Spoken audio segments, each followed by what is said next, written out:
jump right into it. Do you want to tell people who you are, what you do, a bit about yourself? Oh, great. So my name is Samuel Okocha. I'm based in Lagos. I was born in Lagos. I grew up in Lagos, and I work in Lagos. Uh, so, um, you know, I work in Lagos as an independent journalist and photographer. And so, um, in 2014, I traveled to Uganda for the first time for a workshop, and I fell in love with Uganda. And so I went back again for another workshop. This time it was a festival, and there was a photography workshop that I attended as part of, the photographers that would be covering the festival. And so I actually attended the workshop casually, but I was so impressed with the kind of work I saw from young photographers in Uganda. And that experience inspired me. So when For I sure. came back to Lagos, I decided to go into photography with full throttle. That Yeah. was when I became very, very consistent with my work. I took it very seriously, and ever since have been pushing and enjoying the journey. 100%. Do you So want to that's a describe, brief summary of. oh, sorry. Do you want to describe the kind of work that you do, the kind of photography you do for everyone? Oh, great. So, in terms of describing the kind of photography I do, my photography basically involves everyday people. People call it street photography. But for me, I see it as capturing the everyday life. So my photography basically captures everyday life. I am fascinated by, seeing people like me and documenting what I see photographically. For sure. And for me, that's what has been that pushing factor that keeps me moving, because I see myself in the people I photograph. So it makes a lot of meaning to me, because when I look back at the photos are like the photos like serves like a kind of mirror. Like I see myself in the Yes. photos. Yes. Yes. So that's the kind of photography I do. Very, everyday people like me. So there is a lot of connection between my own personal experience and the people I photograph. I think that's why I draw a lot of my energy and inspiration in the kind of photography I seek to make all the time. For sure, for sure. And like I've been following your work for a while now, and I definitely see that translate into the actual final product. Um, I guess for me, the elephant in the room, obviously, you mentioned before we started that we live in strange times, because of COVID-19 and all that kind of stuff. And a lot of the reporting around the virus has been about, the United States, a lot about in the West, in Europe. I read the World Health Organization released a kind of a briefing or whatever, saying that Africa was the least impacted region globally. So about 2% of cases worldwide come from Africa. But also there's the issues of how clear is the reporting coming out of Africa. I'd love to hear from you about this current situation in Africa through your eyes, in Nigeria especially, and how this has impacted kind of the work and the way you do your work. Okay, yeah, that's interesting. I think, interestingly, the very first case was recorded in Nigeria, where I'm based. And hours after the first case of COVID-19 was announced, I got a call from um, from the UK to talk about COVID-19 in Nigeria. And the station was actually in Canada. So they wanted to find out if I was available to speak. Yeah. So I remember what I told them. I said, Nigeria and Africa has had experience in dealing with cases like this. Sure. And I gave an example of 2014 when we had, was it 2014 or 2015 when we had Ebola? Yes, of course. And Nigeria was able to deal with the situation and overcome it.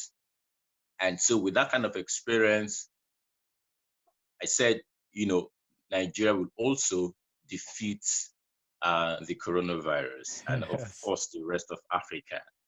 But I must say this virus is different from Ebola. Yeah. It's pretty new.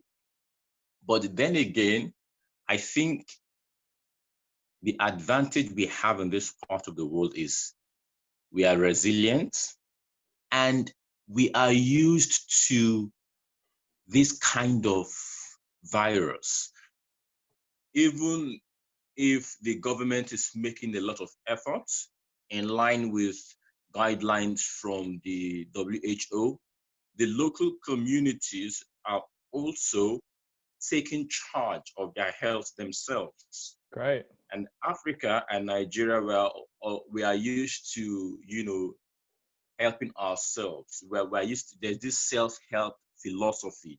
If Yes. you have issues, you deal with it yourself without waiting for the government. So for Yeah. example, in Nigeria, where we have a lot of power problems, people buy small generators to generate their own power. People try to fix their own water system. Yeah. So there is this, It's part of the culture. self-help.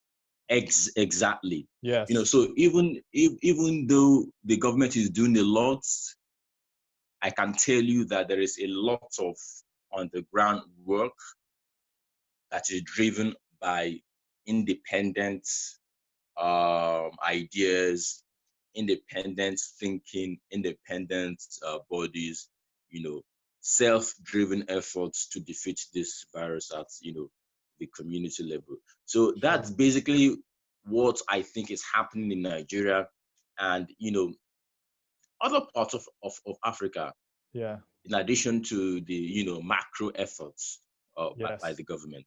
Yeah. And how has it changed your everyday life and obviously the work that you do, your street photography, you're documenting, like you said, everyday people. How has that impacted your work and your ability to do that work? Yes, it has some kind of impact in the sense that um, because of the restrictions in movements, so even if as a journalist I have some privilege, in going out Yep. because in a way I'm an essential worker, Yep. but you don't see the kind of people you used to see because of the restrictions on movement. Yes. So the streets, especially at the early times, the streets were not as busy as they used to be. But then again, it was an opportunity for me to also document how things have changed because of the coronavirus. Yes. So for me, it was an interesting time to also make some images. Yes. And what I've been able to do is I've been trying to follow how things are changing, so from when we had a complete lockdown to when we had a partial lockdown, till now when things appear to be gradually coming back to normal, even though things are not back to full normal. Schools, Yes. for example, are still closed, Yep. but it has afforded me the opportunity to witness changes in the way people dress, for example, in the way people associate, and also to see how things have remained the same in spite of the coronavirus in Yes. certain places. Yep. For some communities, they don't even care. Some don't even believe there is a coronavirus. you know, so it's interesting to see these pockets of belief in what coronavirus mean for Yes. different people. Yes. Yeah, of course. And how does that, how does the community, I guess, like, because the, you know, if there are differing beliefs, how does that impact the community as a whole? If certain people believe that it's real, certain people don't, and people have different approaches, is there a lot of tension that arises because of that? Oh yes. The thing is, because Nigeria is a multi Nigeria is a multicultural society, and in addition to that, we have a wide gulf between, you know, the middle class and the lower class.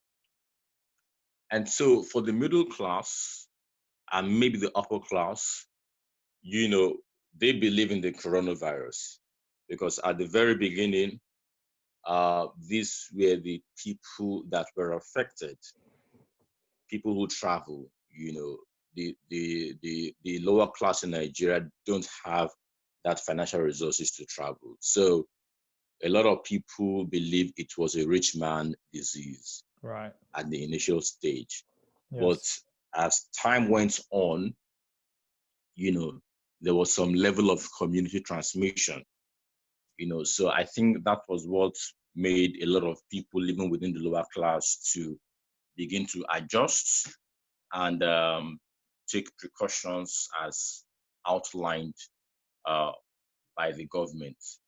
I think that was where we had a kind of meeting point Yeah. in terms of belief system, because it became clear that the virus wasn't a respecter of status or Yes. class, Doesn't discriminate. but exactly, but I think what the stage we are right now is people are becoming fed up, because these restrictions, affected a lot of everyday people who Yeah. rely on daily earnings Yes. to make a living. So um, there's been a lot of frustration from across across the groups, even for the middle class. A lot of people have lost their jobs Yeah. because of the dwindling revenue from, businesses, Yes. airlines, for example, in Nigeria. Um, some have had to cut the salaries of workers. Some have laid off um, workers. Even banks, we've had cases of people who had been laid off. And for the everyday people also, because of the deep in economic activity, it has also affected them. So the economic fallout of the virus has affected a lot of people across class. Yeah. So I think what is happening now is people are trying to recover, trying to re-strategize, and basically try to move on. Yeah. I think the defining um, characteristics or the defining feature of how Nigeria is dealing with the virus now is basically economic survival. That Yeah. is what everybody is talking about now. Yeah. How can I recover from this economic mess caused Yeah. by the virus? So I Yeah. think that's the meeting point for everybody. You know, Yes. the need to, you know, the need to survive. You know, 100%. Yeah. and Yeah. make things better. Cool. And I think that's such an important message because I guess everyone around the world's feeling the same. And, but I don't want to spend our whole time together talking about the coronavirus. So I'm going to move on to something that I know that we've spoken about a lot previously, and I've been reading about it a lot as well, about Nigeria. It's like it's booming creative industry, and it's just growth into this kind of like international superpower. You know, the population is expected to surpass the states um, by 2050 or something. I was reading. Um, But I'm really interested in this idea of Nigeria, taking the forefront, leading Africa into kind of a new age in comparison to the rest of the world. And especially the role that creatives like yourself and the creative industry plays in it. Obviously, you have, I only learned about this today, Nollywood, which is like behind Hollywood and Bollywood, Nigeria's entertainment industry being a massive exporter of entertainment. You've got a huge fashion sector and a growing tech community. And I was reading about how the UN was also developing a bit of a campaign around investing in young people in Nigeria and the innovation and creativity.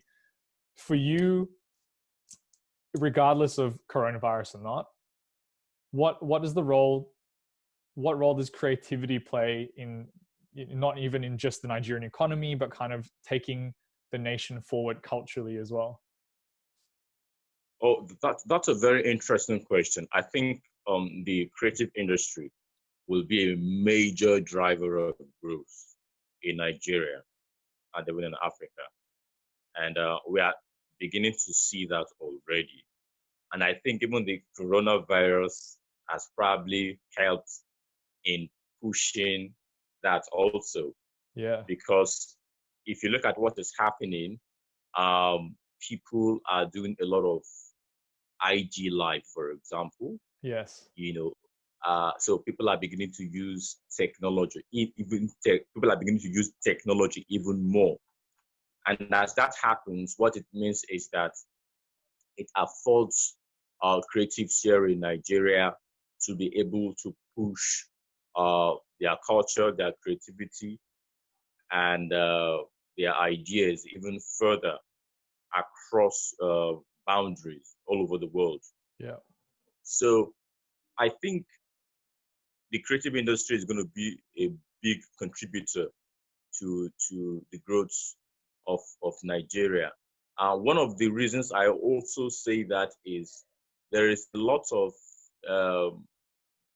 issues going on in the economic space. So, for instance, Nigeria is a major oil producer, and because of the coronavirus, we've had a major slump in the price of oil. Yes. And because of that, we've had dwindling revenues.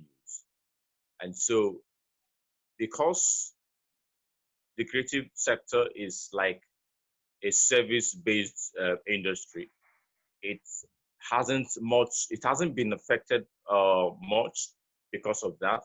So what that means is that even if resource-rich nations like Nigeria would be hit by a global slump in oil price, I think the creative industry will be a major savior in making Nigeria continue to grow.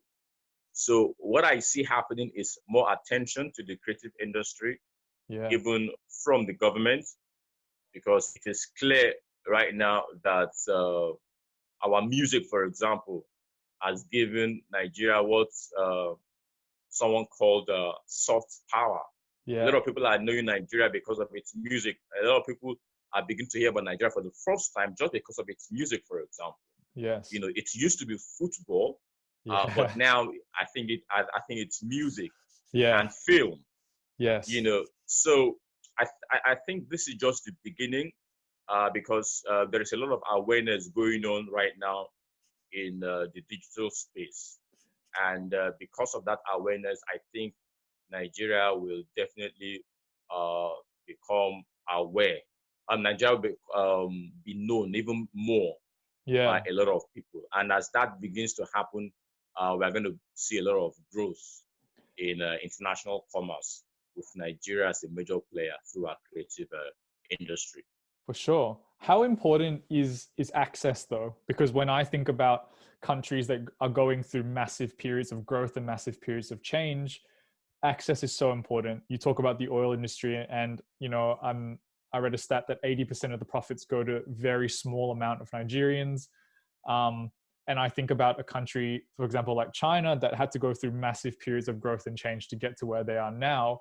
You need avenues of legitimate kind of participation in the economy. So you have to start opening up the economy, not just to the external world, but to your own citizens, and say, hey, this is, for us to be able to grow, you have to take part in the economy. What has that access been like for everyday Nigerians? Are there legitimate forms of participation within the economy to contribute to that growth? Oh, okay. That's another interesting question. The Nigerian economy is largely informal. So what that means is that there's a lot of economic activities that are not captured within the formal sector. And so, for example, in 20 many years ago, when Nigeria rebased its GDP, it became the largest economy in Africa just because of the rebasing of our GDP. So what that meant was the statisticians were able to capture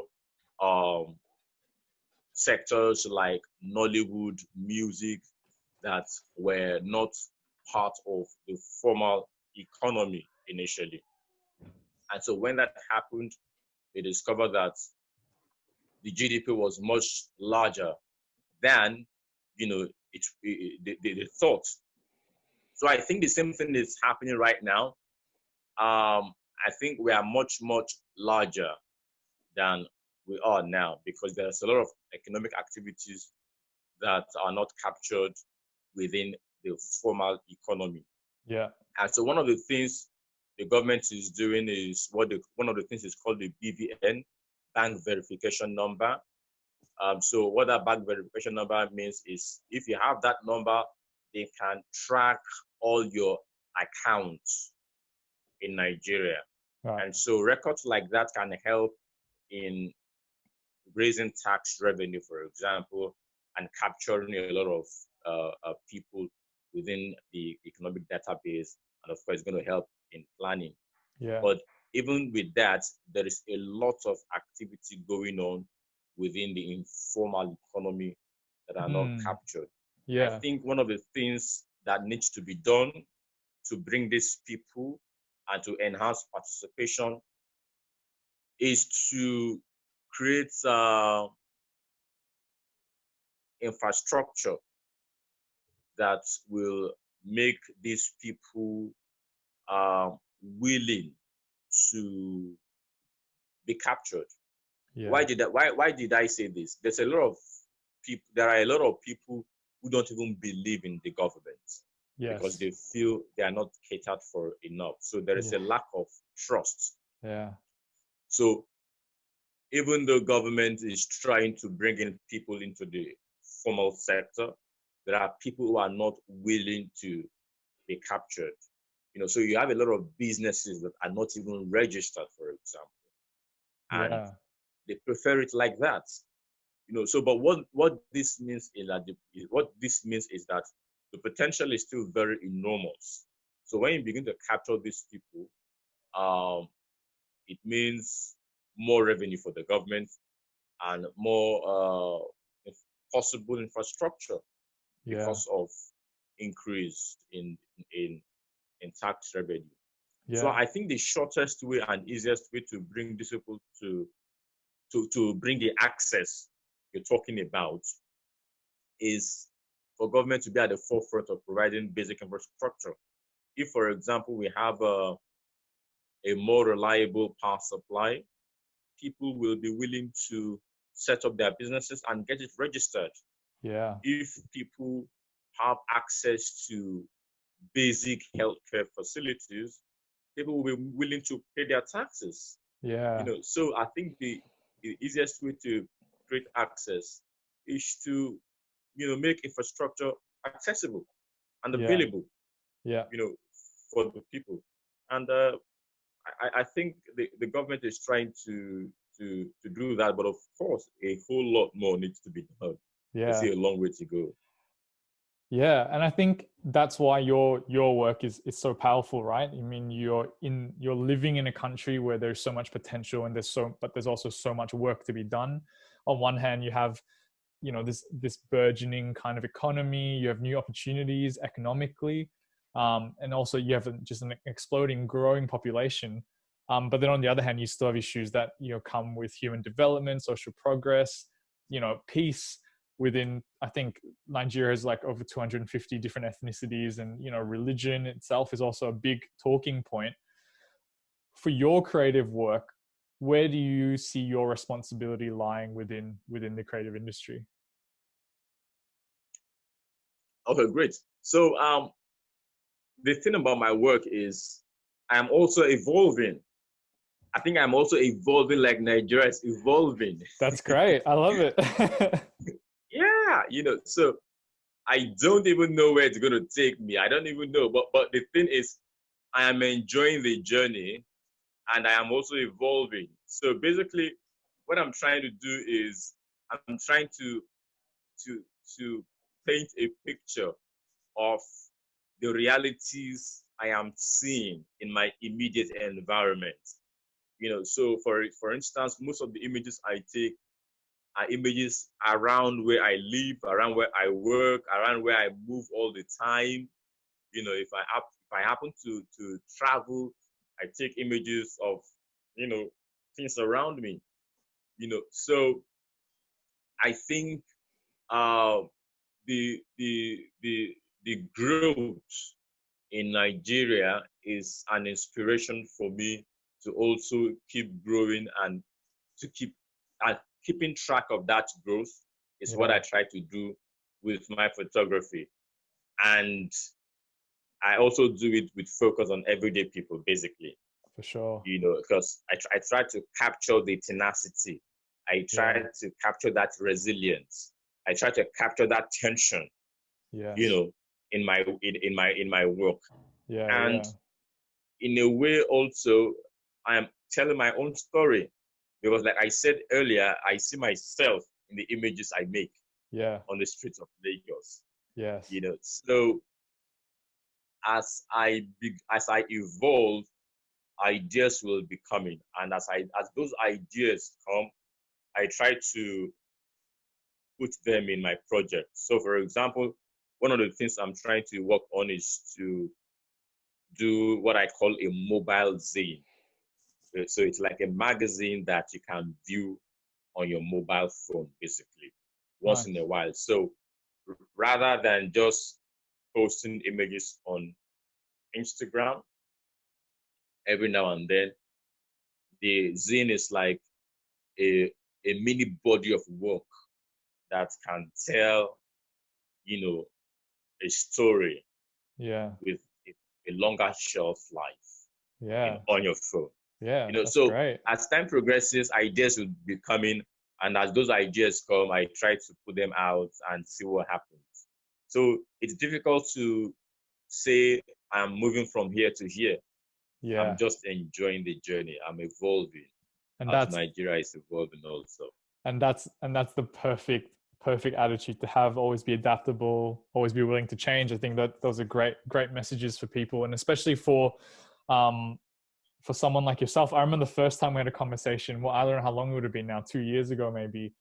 I remember you had no power, and it was like in the dark, and we had to use multiple different phones to record everything.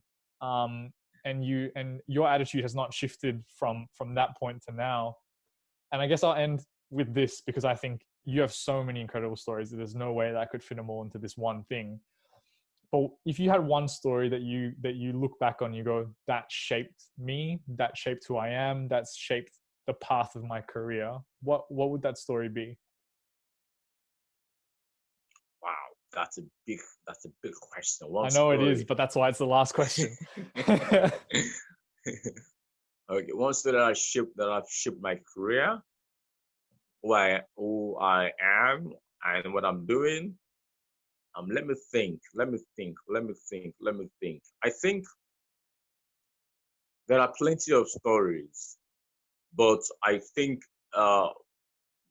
those stories can be fused into one, and that's the internet. Okay, I think my first experience with the internet gave me hope. Okay? It gave me a lot of inspiration. Yeah. It opened my eyes to a lot of possibilities. Because the internet has been a major factor in my drive for self-development, right? Yeah. So, for example, a lot of the things I know now came because of my access to the internet. Okay, so the story of the internet is a major factor in my career. Yeah. For example, my first photography book was inspired by images I saw online. Yeah. You know, I also learned a lot, in terms of composition, from other photographers. And when I see these things, I try to, find a local application. I try to find a way to implement them in my environment. Yeah. And that journey, that experience is fascinating for me, because I take it back online and I see interesting reactions from people across the world. So I think uh, that I would say is a major defining factor in my career, because even in journalism and photography, I've got a lot of inspiration from the internet. Yes. Um, be it the feedback I get from people, be it the opportunity to showcase my work. So I think, look, I'm talking to you, for example, that's because of the internet. Wow, the light just went off, man. Oh dear. but so Oh, this is the story. that's it. That's amazing. Imagine when the light is off, you can't watch TV, Yeah. so you need to charge your phone to go online, Yeah. so Yeah. you see where the internet makes a difference. Yes. So the Of internet course. the internet has been a major platform to connect with the media, Yeah. you know. So Yeah. even though the lights are off now, I still have some access because my phone has been charged already. You were ready. You were ready for it. Because on the internet, you can do your thing. You don't have to pay anybody to be online. You don't have to pay anybody to push your content. There are a lot of free platforms, and the internet gives you that creative freedom. So the story boils down to the fact that the internet has like created a lot of opportunities for me in my work as a journalist, as a photographer. It has opened a lot of opportunities for me. And Yeah. so that's why the internet is at the center of my growth and success. Yeah. As a creative, as a journalist, and as a photographer. For sure. Hey man, well Yeah. look, I think that's the perfect place to leave it. That is, I love that story. I love how the lights went off. I love how everything aligned. And dude, I'm a huge fan. Keep doing the amazing work that you're doing. And yeah, everyone go check out Sam's book, From Nobody to Somebody. A really awesome photo book. I'm still yet to get my hands on it. I've seen a few shots of it. I've seen some of your work on it. But I would love to grab a copy. But yeah, everyone should go check that out. And yeah, thank you so much, Sam, for your time. Thanks, man, for having me. It's always great to connect with you.